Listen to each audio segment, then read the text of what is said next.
佢又睇得出。你頭先講阿 Sir 咧，不停咁樣 repeat 係啊，其實都好難得㗎。阿 Sir 咧真係不厭其煩啊！係真係佢唔會介意我哋今日唔記得咗，聽日唔記得咗。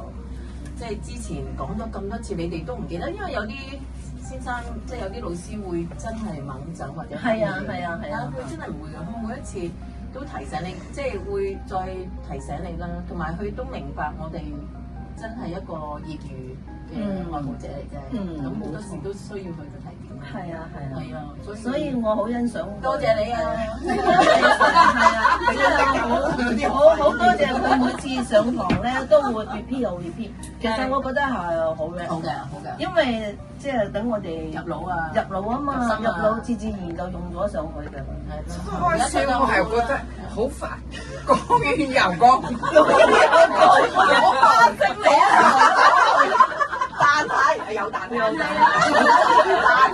但係講多了以後，你慢慢體會老師嗰個講嘅重點喺邊度。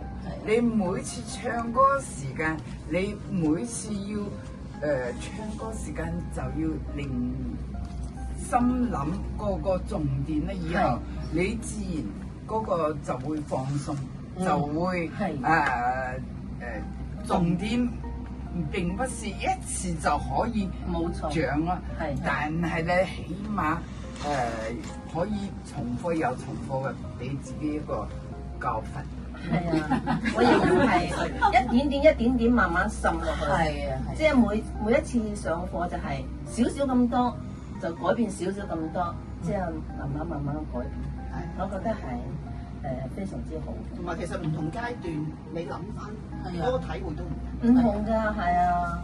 你今日再睇翻，譬如2-3年前阿 Sir 俾我哋嘅點評咧，你會感受得更多咯。當時你未必會明白，當時以為自己明白，一知半解咁樣，跟住就不停反覆，咁有時或者會好氣餒啊，係咪？咁但係你今日再聽翻咧，哇！你係會好透徹嘅，所以咧。多謝你，同埋佢有一個就係呢一個上堂錄影，我覺得都好非常之有用。我可以即係聽翻佢好多時一首歌要我哋唱幾次嘅嘛，第一次、第二次或者係又錄翻啲舊歌出嚟唱，再聽翻阿 Sir 之前嘅點評，跟住再聽翻自己嘅。邊度唱得唔好啊？再聽翻啊，好快就改變得到。再經過第3次再唱嘅時候，會唱得更加舒服好多。證明開始有溫書咯。你講開錄影咧，我又覺得一樣好笑。咁我哋自己可以首先自己錄自己唱歌啦，咁我翻去咧，咁跟住稍後阿 Sir 咧就會將佢錄咗嘅係俾你啦。咁你知個鏡頭一半係佢，一半係自己。咁咧我就好等待嗰個，點解咧？睇佢個表情。係啊，你唱一句咧，佢同你一齊唱，佢係睇模仿你，或者佢自己唱一陣，睇下你個樣係咪做緊佢嗰個技巧啊？佢做得好咧，譬如我最近嗰個就係歸來吧，我睇住佢笑騎騎咁喎，驚嘅好，但係好得意，即係佢係好真情流露嗰下。但我最失望有時佢去咗個針插，去台鏡頭，咁嗰段唱得成點咧？我就少咗甩咗漏咗少少啦。佢好放心咯，真係。唔係佢呢個咧就走得開，唔使驚㗎啦。你嗰個已經放鬆㗎啦。多謝。同埋你唔好以為佢冇聽到咯，其實佢做緊任何嘢，佢都喺度聽緊。佢個表情嚟confirm嘛，自己得唔得啊？你明唔明啊？有時佢特登行開咧，佢係放鬆啲㗎。係啦，有啲同學係緊張嘅。係啊，佢行開咧，等你放鬆啲。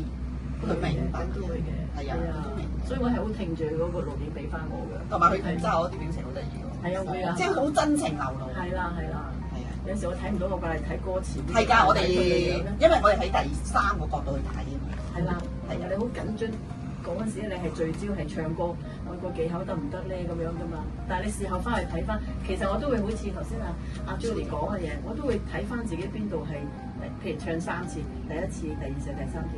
咁你第1次，當你唱第2次之前咧，你會睇翻第1次，我有啲咩嘢係不足之處，希望可以改善翻。你喺第二次咪希望補到啦，咁又跟住一次比一次更好啦，呢個係我嘅期望啦。